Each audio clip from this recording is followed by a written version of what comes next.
Ready to, like, dive into something kind of crazy? Oh, yeah. I think this one's going to be a good one. So get this. Today's deep dive is all about whether math can, like, actually explain beauty. Whoa. Yeah.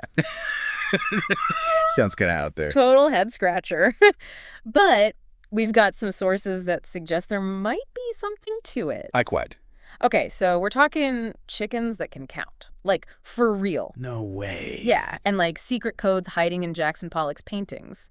And even Shakespeare using, get this, prime numbers to like keep his audience hooked. Okay. Yeah, you've got my attention now. By the end of this, you'll never look at a chicken coop, a canvas, or like a Shakespeare play the same way again. I'm ready. So I guess the first thing is like, how can something as subjective as beauty, what we find beautiful, Right. how can it be explained by math? Yeah, it's a tricky one because, like, we all have our own tastes, right? Yeah, totally. Like what I find beautiful, you might not, and vice versa.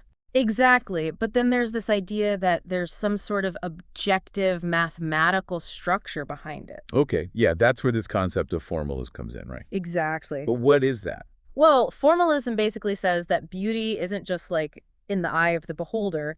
It's actually grounded in these mathematical structures that exist, like in the universe. Okay, I'm listening. One of the sources we're looking at today is this mathematician, Marcus du Sautoy. Oh, yeah, I've heard of him. He's a big proponent of formalism. He actually argues that beauty has a basis in the math of the universe. Whoa, that's a pretty bold statement. Right. But he's got some really interesting examples to back it up. Okay, before we get to the examples, can you, like, break down his argument a bit more? Sure. So du Sautoy starts with this idea that the universe itself is like a physical piece of mathematics. So, like, math isn't just something humans invented. It's, like, the actual fabric of reality. Exactly. He draws on this philosophical concept called Platonism. Platonism. Remind me what that is again. Okay, so imagine like there's this world of perfect forms, but it exists beyond our senses, kind of like blueprints for reality. And Platonism basically says that math is the language we use to access and understand those forms. I see.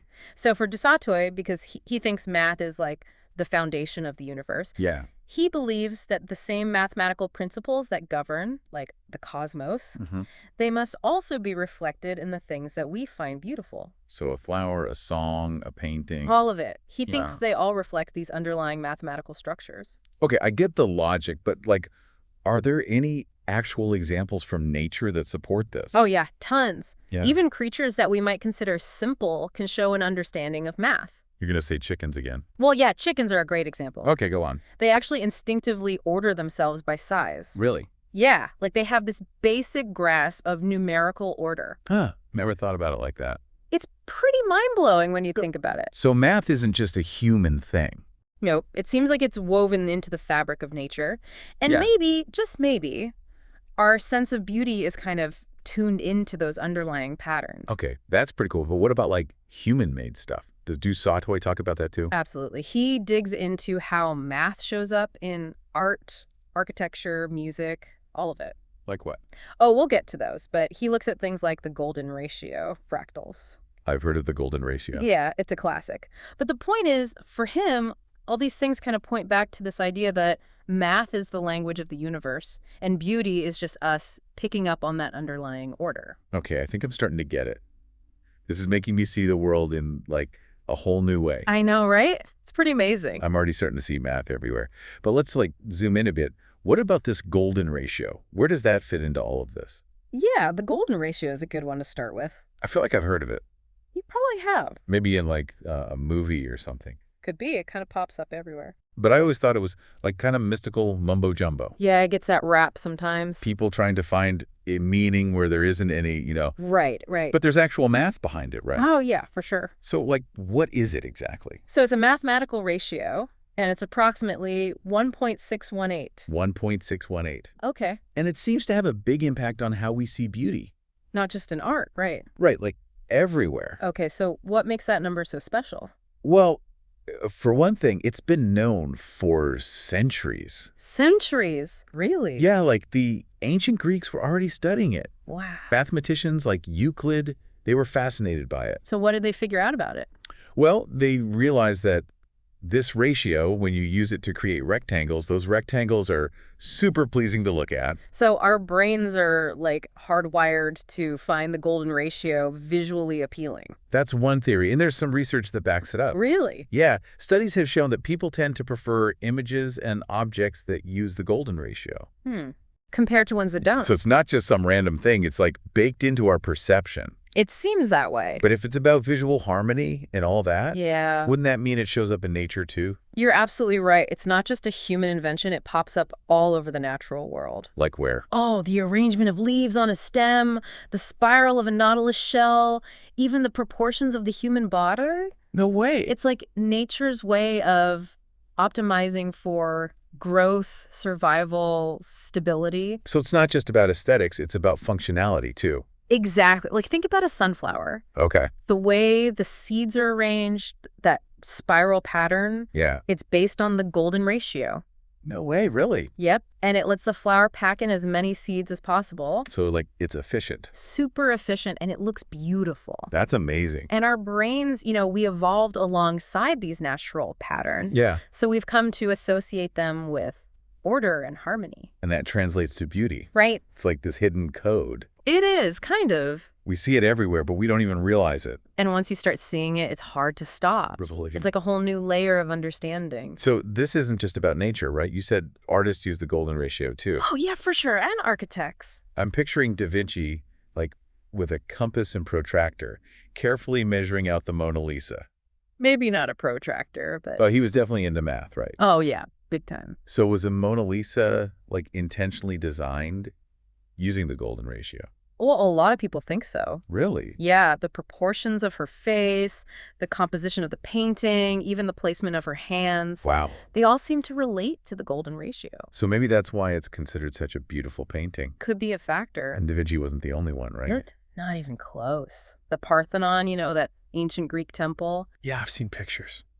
It uses the golden ratio, too. No way. In its design. Yeah, that's crazy. Those perfect proportions, the sense of balance. I guess that's why it's so iconic. Right. It stood the test of I time. had no idea math and art were so connected. They're deeply intertwined. It's like artists are using this secret language of beauty.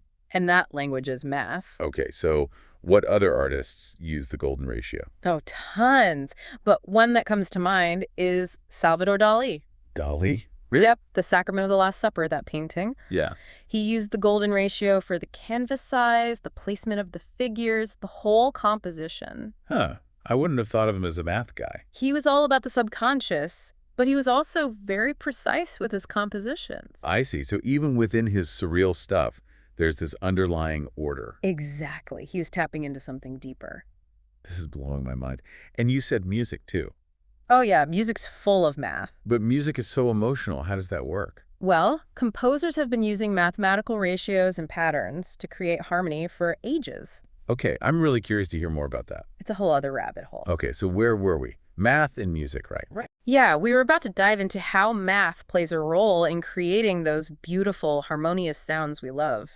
Honestly, my brain is still buzzing from all this golden ratio stuff. Like, I see it everywhere now. I told you. Yeah. Once you start noticing those patterns, they're hard to ignore. But it's like that metaphor du Sautoy uses. The unweaving the rainbow thing. Yeah, exactly. You can break down a rainbow, figure out the science of how it works, but it's still beautiful, right? Totally.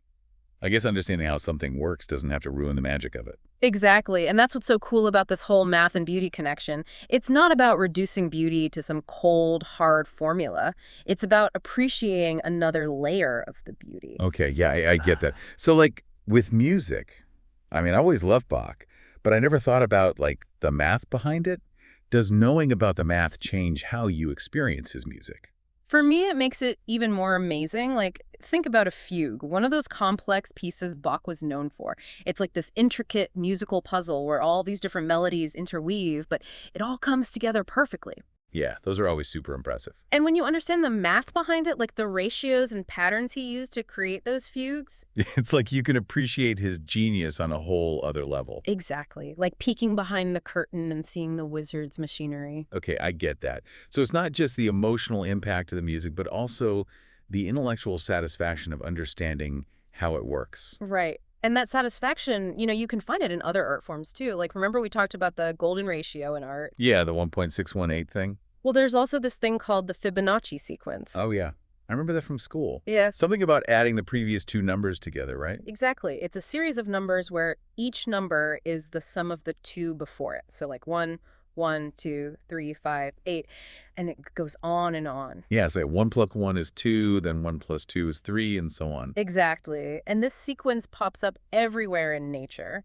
And artists and architects have been using it for centuries, too. Wait, really? Give me an example. How does that work in art? Think about the architect Antoni Gaudí. His buildings, especially the Sagrada Familia in Barcelona, they're incredible. Oh, yeah, I've seen pictures. It's that crazy church that looks like it's melting, right? It's wild. And he actually used the Fibonacci sequence to determine the proportions of all the columns, arches, everything. And it creates this organic, flowing feeling that's just breathtaking. Oh, so it's like the building is based on a mathematical sequence found in nature. Right. It's like he Okay. was using math to mimic the beauty of the natural world. That's amazing. So this whole math beauty connection isn't just limited to visual art either, right? We talked about music. But what about, like, literature? Oh, absolutely. Think back to Shakespeare. Remember how he would sometimes break from the traditional rhythm of his writing to emphasize certain lines? Oh, yeah, like in Hamlet, he used a prime number of syllables in to be or not to be to make it stand out. Exactly. And even a change like that in the number of syllables can have a big impact on how we experience a line. That's pretty crazy. It's like all these little details we might not consciously notice can actually shape our experience. Exactly. And when we understand those choices, those underlying principles, it can make us even more appreciative of the artistry. I'm starting to feel like I need to go back and reread all my favorite books and poems. You should. You might be surprised at what you discover. But one thing I think is important to remember, even with all this talk about math and beauty, Yeah. it's not the whole story. What do you mean? Like, our personal tastes, our cultural backgrounds, our emotions, they all play a role too. Math might provide a framework, a kind of universal language, but the meaning we find in beauty, that's personal. Okay, that makes sense. I wouldn't want to think that my love for a particular song or painting is just some math equation. And it's not. The beauty of this whole idea is that it doesn't take away from the mystery of art. It just gives us a new way to appreciate it. This has been a wild ride. I feel like I'm seeing the world with new eyes.